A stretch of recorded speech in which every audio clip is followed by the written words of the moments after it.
let's start with the first question about what do I mean by being aware of being aware. So if I were to ask you the question, are you aware of your thoughts right now? What would you say? Right now I'm not having any thought, I'm just listening to you. Fair yes, enough. but normally, yes. Okay, so let me ask you another question. Are you aware of the sound of my voice? Of course, I have to keep talking for you to be aware of the sound. Okay, perfect. Are you aware of these flowers? Yes, I can see them. Yeah. Are you aware of the sensation at the soles of your feet? Yes. Okay. Are you aware of the trees behind you? No. Turn I would around. have to turn around and... Are you aware of them when you turn around? Yes. Okay. So each time I ask you this question, first, are you aware of my voice? You direct your attention to my voice. And as a result of being aware of my voice, you say yes. Then I ask you about the flowers. You move your attention from my voice to the flowers. I then ask you, are you aware of the sensation at the soles of your feet? You take your attention off the flowers and you, as it were, shine your attention on the tingling at the soles of your feet. And then when I ask you, are you aware of the trees behind you? You have to turn around and you shine your attention in that direction. Yes? Mm-hmm. Am I speaking your experience? Okay, so now, if I were to ask you the question, not are you aware of A, B, or C, but simply, are you aware? What would you say? Yeah, I'm here. No, not are you here, are you aware?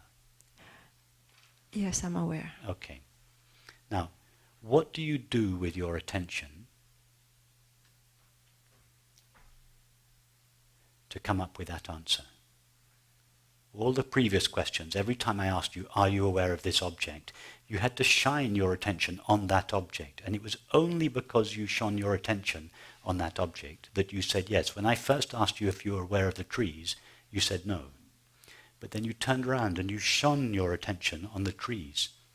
And as a result of that experience, you said yes. Now, I asked you the question, are you aware? You paused and you said yes. What did you do with your attention in that pause? I went in. Where did you go? Something somewhat similar, interesting. Because when you asked me, are you aware of the sensation of your sole of your feet? It was a going in sensation. When you say, you go, as it were, inside the body. You go to an experience that seems to be inside, as opposed to the trees which seem to be outside. Yeah. But when you go inside the body, go now inside the body. Close your eyes and explore with your attention the experience of the inside of the body. All that's there is sensation. Yeah? It's just sensation. There's nothing else there apart from sensation. Yes? Right. Now, if you explore your mind, all that you find there are thoughts and images. Yes? Yeah. So where do you go to find the experience of being aware? You don't go into the body. You don't go into the mind. You've already agreed all there is to the body is sensation. All there is to the mind is thought and perception. Yet the experience of being aware is an experience. You don't believe now that you are aware. It is your experience. Yes? Now, yes. Where do you go to find that experience? What do you do with your attention?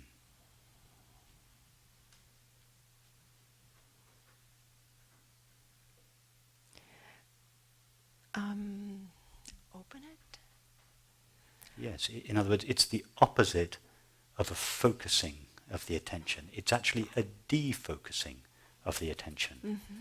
Because the experience of being aware is not an object that you can direct your attention towards.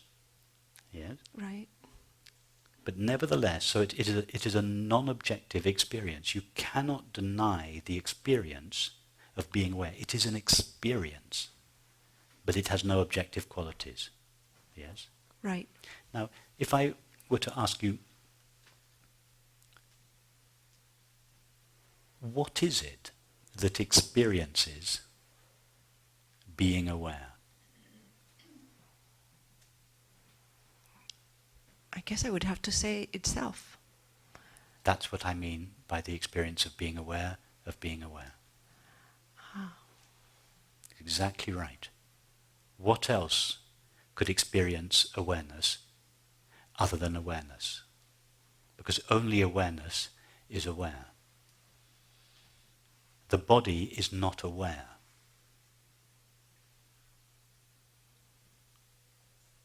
Only awareness is aware.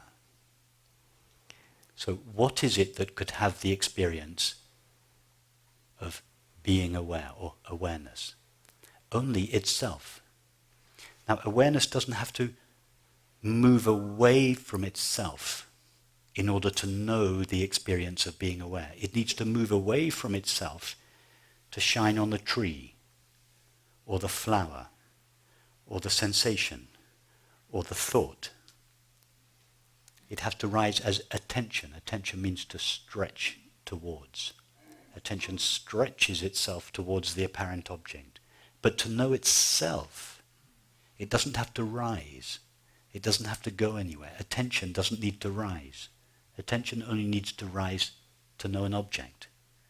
To know itself, awareness need only be itself. So the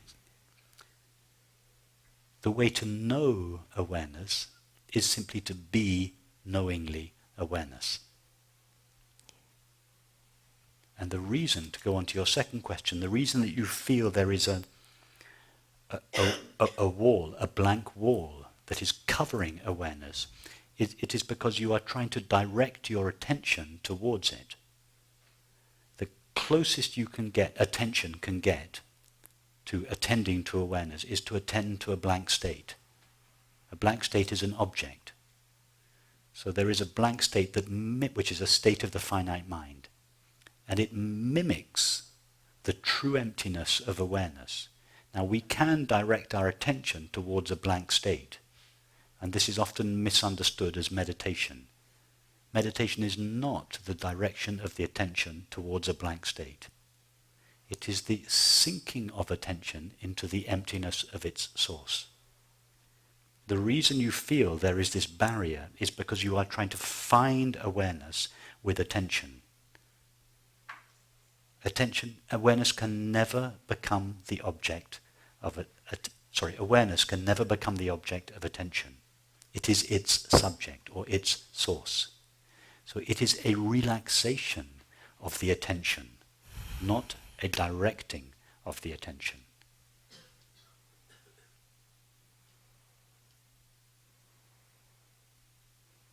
So if we ask, how can I get there? How do I do it? There is no how to. If I were to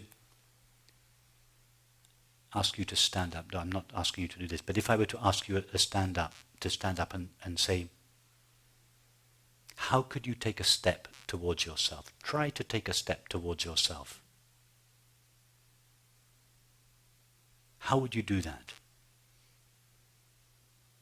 How would you take a step towards yourself? If I said, take a step towards these flowers, you would know what to do. You could do that. You could practice that. You could walk. Or if I said, take a step towards the trees, you could practice it. You could turn around and start walking. The only thing you cannot walk towards is yourself. You can only walk towards something that is not yourself. So you, in this metaphor, is awareness. The only thing that awareness can attend to is not itself. And in order to know something that is not itself, it has to rise in the form of attention or mind. Then it directs itself towards the object. But it cannot attend to itself in the same way that you cannot walk towards yourself. Because you are already standing in yourself as yourself. Awareness is already standing in itself as itself. There is no how to, because it's already there. There's only a how to go somewhere else.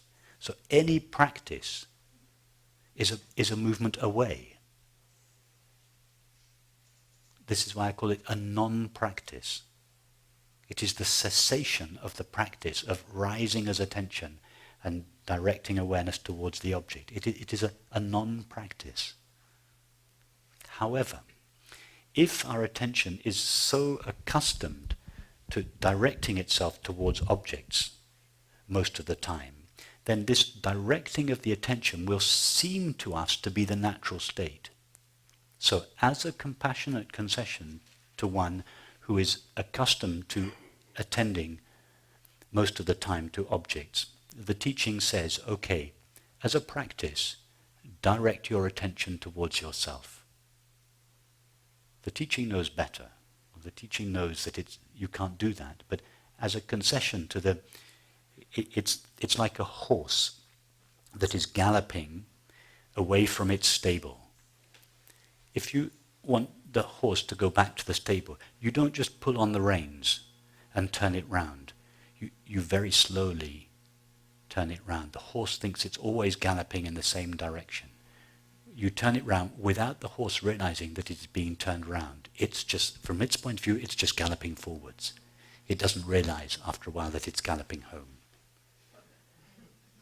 So it's a little bit the same. The teaching as a concession to the mind that is habituated to focusing on objects. The teaching says, practice self-inquiry, investigate your true nature, return your attention to its source. These are skillful means. But actually, when awareness is divested of its limitations, awareness realizes not only does it recognize itself, I'm caricaturing awareness now, but it says, oh, I've always been myself. I never truly left myself and became a finite mind. I was never truly limited. I never really left home. This is why in India they say they talk about the illusion of ignorance rather than ignorance. There is no awareness, never has to become a separate self in order to know itself. It never, in fact, ceases to be and know itself alone.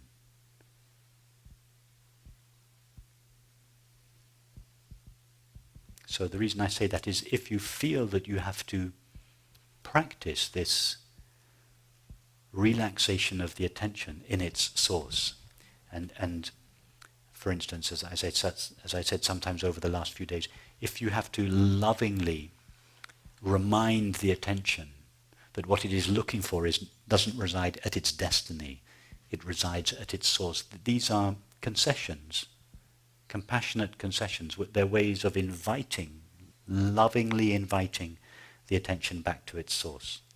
When it gets back to its source, we realize, oh, attention actually never leaves awareness. But until that is clear, it is legitimate to talk about self-inquiry or self-investigation or self-abidance. It seems to be a practice from the point of view of a finite mind.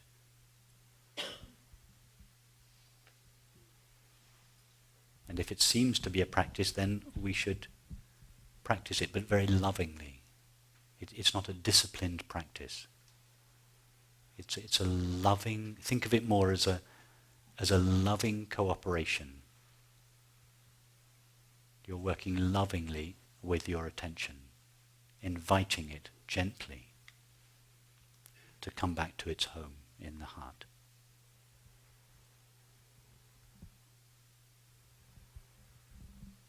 Thank you. Does that, have I answered your questions? Yes, thank you. If some part of your question remains over,